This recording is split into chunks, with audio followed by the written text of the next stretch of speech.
to and read another chapter. And here is my wrap up for at least October.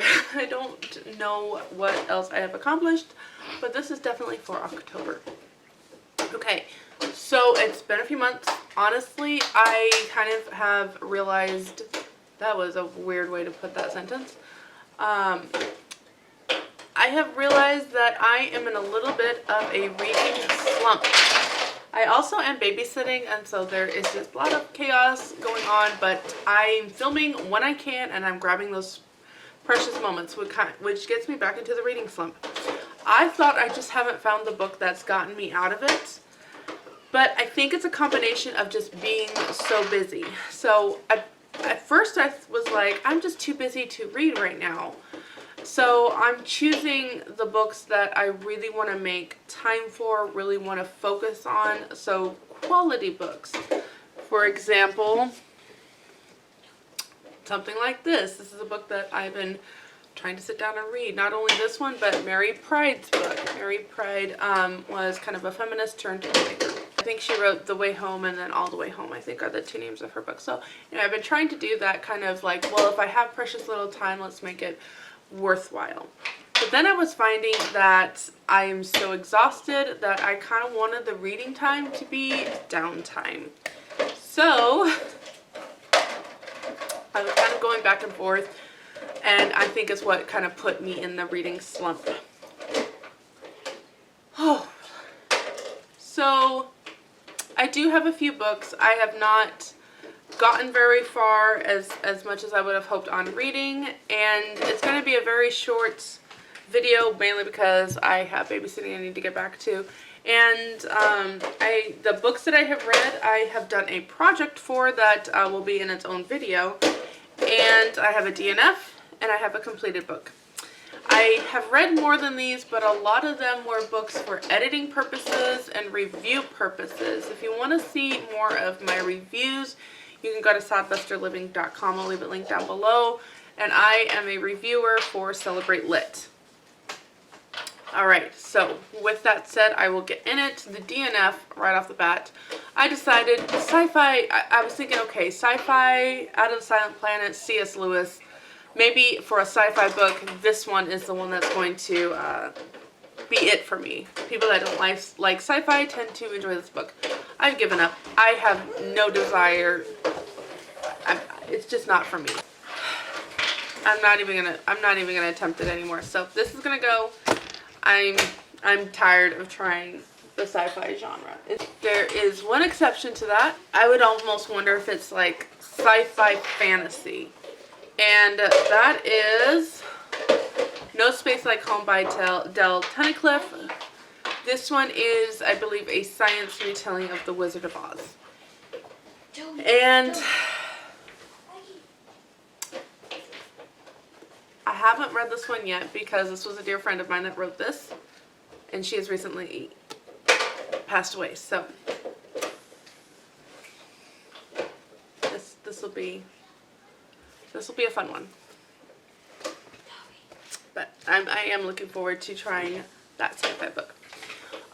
Another series that I have been reading, actually listening to the audio version of, and that will be its own review coming up, and those are the Ever After mysteries that take fairy tales and retell them during the Roaring 20s, and they are by various authors. So, and then the ones that I personally been listening to are narrated by Krista Del Sorbo. And I really like how she takes characters and kind of makes them their own personality. It's really fun. Usually, when I hear a good narrator, it's not one that just gives each character its own voice, but its own characteristics. And Krista Del Sorbo really does that. I've kind of said that she's a lot like David Suchet in the aspect of, like, David Suchet is Poirot, but you see him in some other works and you're like, he's also that. Krista Del Sorbo does that with her characters, and it's really fascinating. I really like watching her as a narrator as much as her telling the story. So that the Ever After Mysteries are going to have its own review forthcoming. Other books that I've been reading are also going to have their own kind of retelling. It's, you know, a little bit spooky this month. I don't really go for Halloween, but, you know, the weather's turning a little bit more chilly, and it's just a little bit more fun to kind of delve into some kind of darker themes, if you will, mysteries. So I have done The Gray Chamber by Grace Hitchcock.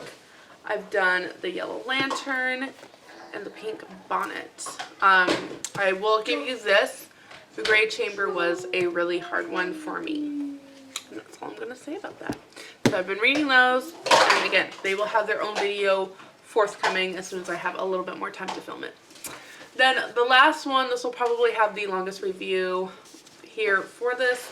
That is made by Stephanie Land. I got this as a Book of the Month pick, and I got it because I had heard a lot about the Netflix series. And I was really looking forward to reading the book first before I watched the Netflix series. I'm kind of glad I did, because I honestly only gave this 3 stars. I know a lot of people have really enjoyed the Netflix series. I don't know how to describe this accurately. I'm going to leave my Goodreads review down below, but I kind of struggled with this. I felt like we had 2 different persons writing this autobiography. And but I didn't, but we did. It was kind of interesting. So she's 28, so she's still in her 20s, and you can...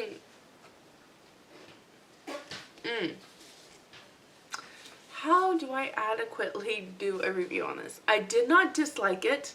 I found some things interesting with it, especially from a point of view of being a cleaner for a cleaning service, and also having her own cleaning side business service. I found that interesting because I'm not a single mom, but I'm also under poverty limit, or under the poverty amount income bracket. And so I have done house cleaning. I have done multiple side hustles to try to bring in extra income. I have children. I have homeschooled. I have not gone through an abusive situation, so there is that. So I kind of wanted to see just what her view is on it, kind of compared almost to my view of what things are. And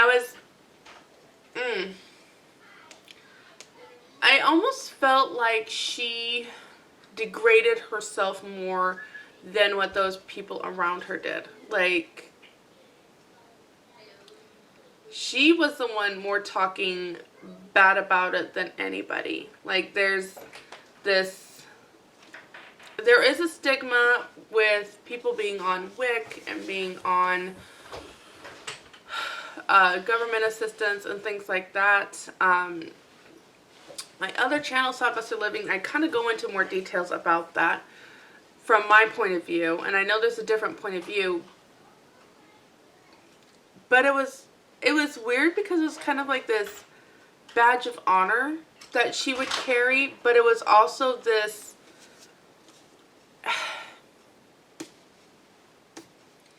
I don't know. I don't really know how to describe it. I just there was some things off about it that I was like, this doesn't make sense. And honestly, I didn't like her. I don't really like her. Everything is kind of more never her fault. But it's really hard to kind of write a review on it. I did write one for Goodreads. I'll leave it down below because I think that it like in the moment I was able to kind of put down on paper some of the things that kind of bothered me. I'm learning that I don't typically will gravitate towards autobiographies. The reason for that is autobiographies are an unreliable narrator. They can only tell it from their point of view. There is a whole nother point of view out there.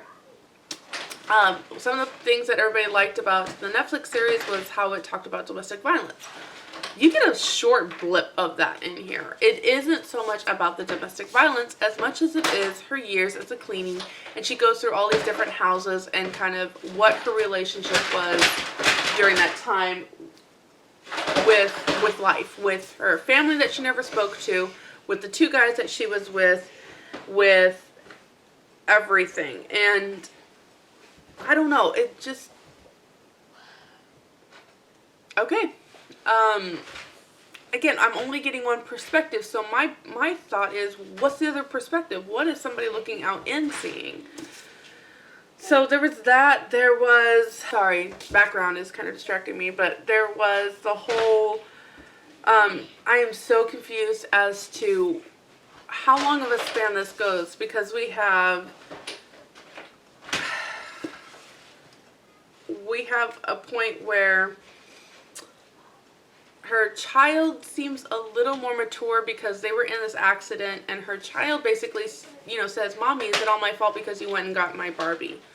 And I'm like, I don't really see a 2-year-old being able to verbalize that and being able to comprehend that. I don't, especially with all the other stuff that she's been saying with this kid, it doesn't really sound like the kid has that at 2 years old, that the kid would like make those connections. Yet only a few pages later, she's writing how she can't give her kid cough syrup because there's none for that young of an age to sleep at night. Like, so I'm kind of confused. I could resonate with the whole just needing a break, like working so much and then going and doing school and raising a kid and just needing a break. While I was never a single parent, I need to stress this very much. I was never a single parent, and I was never in an abusive situation. I did have a husband that had some mental health issues, and it felt like being a single parent sometimes, because you get home, you go to bed. Like, you're on your own with 5 kids. I did that for several years on top of going back to school. I'm not going to go there. So I get it. And never once have I gone into a house to clean and think, I'm going to snoop through all their stuff. No, it's not true. Let me rephrase that. I do think, like, how clean are the closets? Like, but it's not so much I don't know. We had a different mentality. Me, I think of when I go and see houses, how is a house set up? I'm curious. I would like to see what I can glean for my own house. That legit is, I go on walks to look at houses. I really enjoy that. I love to go on walks and just look at how houses are set up, how their characters are, how their front porch is, how their yard is.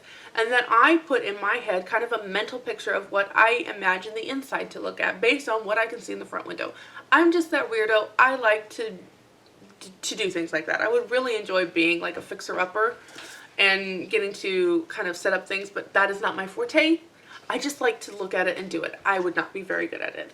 So in cleaning houses, I kind of go in that aspect of, what would it look like? How would I set up this place? How do the closets look? Are these deep closets? Could you turn this into an... That's what I think. I have never tried on somebody's clothing. I have never gone and wondered, could I take some of their medication? And she goes into this like, well, here's real me, looking at this as to, well, this is what poverty brings you to, kind of an aspect. And then turns around and pretty much vaguely blast somebody that has cameras in her house. Well, duh, lady. If you have this kind of mentality, then I would want cameras in my house too. So anyway, I don't know. I think it was kind of more of a, look what, I don't even know. What is she trying to basically say, look what I overcame? Because at the end, we really don't know what she overcame. We know that she has numerous amounts of student debt because she finally decides that she wants to get out of this maid business and do better for herself. So she takes out the maximum student loans she can to go into creative writing. Yeah. And then there's the whole, I don't know. I don't know. Like, the more I talk about it, the more I'm just kind of like, okay, I'm going to have to wrap this up because I had to get called away. But anyway, so it's 3 stars in the sense that I kind of was interested in how a progression of a young woman with a single daughter doing life. I found that interesting. I found it interesting how she kind of got knocked down, picked herself up, knocked down, picked herself up. I don't know. There's just something about it that makes me wonder if the timeline is correct or if it's been embellished. I'll be honest. I feel like it's been embellished. So there's that. I was really looking forward to that book, and I'll be honest, I'm kind of let down. But I've heard that the TV series was a lot better than the book. So that will be interesting to see. Alright, that's the wrap up for this month. I'll see you next time. Until